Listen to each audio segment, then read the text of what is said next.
ચાર દીકરાઓના નામકરણ થયા છે. ભગવાન રામની સાથે ત્રણ ભાઈઓ ધીમે ધીમે ધીમે ધીમે મોટા થાય છે. મારો તુલસીજી કહે છે કે હવે ભગવાન રામ બાખોડિયા વેર ચાલતા શીખ્યા અને ચાર ભાઈઓ. રામ મોટા છે, બાખોડિયા વેર ચાલે, પણ રામ દિવ્ય લીલા કરતા કરતા ત્રણેય માતાઓ બેઠી હોય ખંડની અંદર. કૌશલ્યા, માં કૈકેયી, સુમિત્રા ત્રણે બેઠી હોય, ચારે ચાર ભાઈઓ રમતા હોય, બાખોડિયા વેર ચાલે છે. પણ હવે અહીંયા દિવ્ય લીલા એ છે કે ભગવાન રામ બાખોડિયા વેર ચાલતા ચાલતા ક્યારેક ક્યારેક પડી જાય. એક માનવ સહજ લીલા.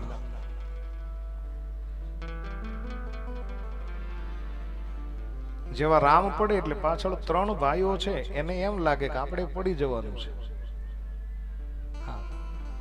એટલે પાછળ ભરત પડે, એની પાછળ લક્ષ્મણજી પડે, એની પાછળ શત્રુઘ્ન પડે, ત્રણેય માતાઓ હસે છે.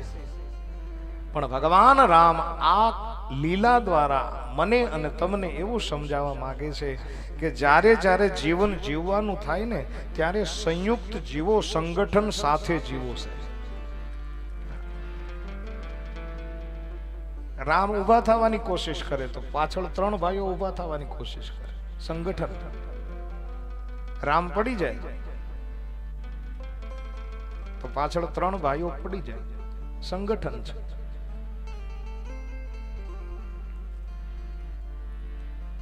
અને હું ઘણી ઘણી વાર કથાની અંદર એવું કીધા કરું કે સંઘ શક્તિ કલયુગે.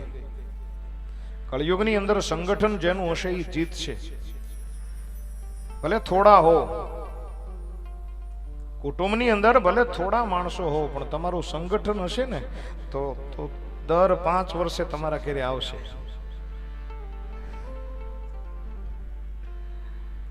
કેમ છો? આનંદ. શું કામ? સંગઠન છે એટલે. અમને યાદ રાખજો, ભૂલી જતા નહીં. શું કામ? ત્યાં સંગઠન કામ કરે છે. અને મેરે ભાઈ બહેન, જ્યાં જ્યાં સંગઠન કામ કરે છે તમે જોઈ શકો છો. આ સાંપ્રત સમયની અંદર મેરે ભાઈ બહેન સંગઠન બહુ હોવું જરૂરી છે.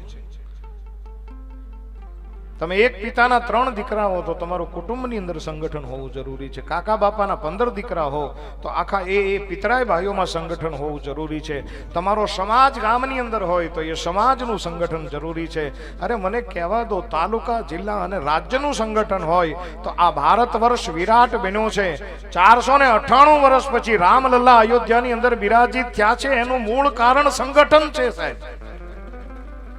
આખો ભારત વર્ષ સંગઠિત થયો અને રામલલ્લા બિરાજિત થયા છે.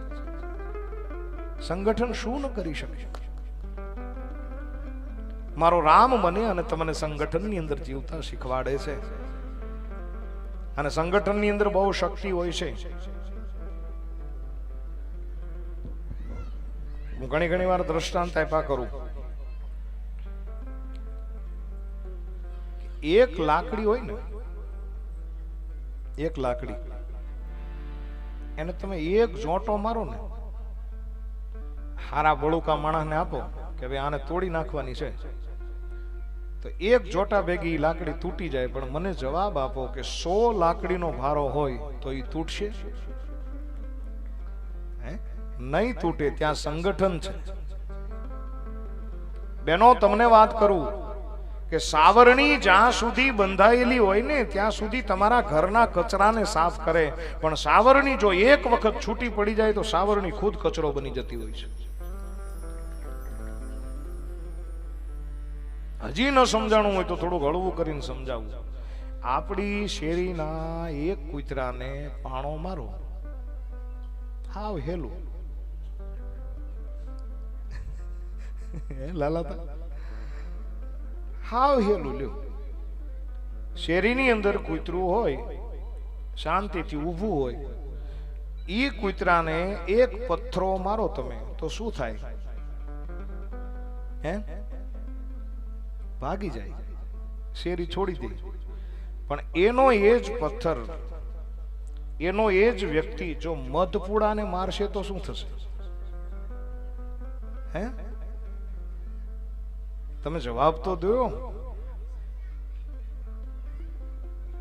કૂતરાને પાણો મારો તો કૂતરો જાય, પણ મધમાખીને પાણો મારો, મધના પૂડાને પાણો મારો ને તો જે મારનાર છે એને ભાગવું પડે.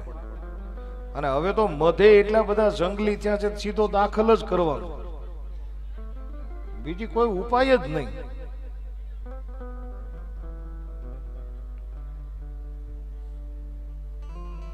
સંગઠનની અંદર જીવતા શીખો. આજ કુંભારિયાની અંદર જે દેખાય છે એ સંગઠન શક્તિ દેખાય છે. આવડું મોટું વિરાટ આયોજન, ખાલી એક વેણ નાખો અને એ સાહેબ વેણ વઢાય નહીં. જેટલું તમે ટેલ નાખી હોય એના કરતા 100 ગણું તમને મળે. તો આ કુંભારિયા ગામનું સંગઠન છે. અને સાહેબ એનો મને વિશેષ રાજીપો છે. ઉનાળાના સમયમાં એક વખત ગાડી લઈ અને હું મહુવાની અંદર જતો હતો ને એમાં એક ફેરિયો મને મળ્યો. એટલે મેં કીધું ભાઈ દ્રાક્ષનો શું ભાવ છે? લારીની અંદર દ્રાક્ષનો શું ભાવ? ત્યારે એ ફેરિયાએ મને કીધું કે બાપુ આ જે દ્રાક્ષ છે ને એના 80 રૂપિયાની કિલો, અને આ જે ઢગલો પીડ્યો છે ને એ 30 રૂપિયાની કિલો. એટલે તરત મેં ગાડીમાં બેઠા બેઠા કીધું, મેં કીધું એલા ભાઈ આ દ્રાક્ષના દાણા સરખા છે, દ્રાક્ષની પાકપ અને પીળાઈ સરખી છે, આમાં કઈ જાજો ફેર નથી, તો આના 30 ને આના 80 શા માટે?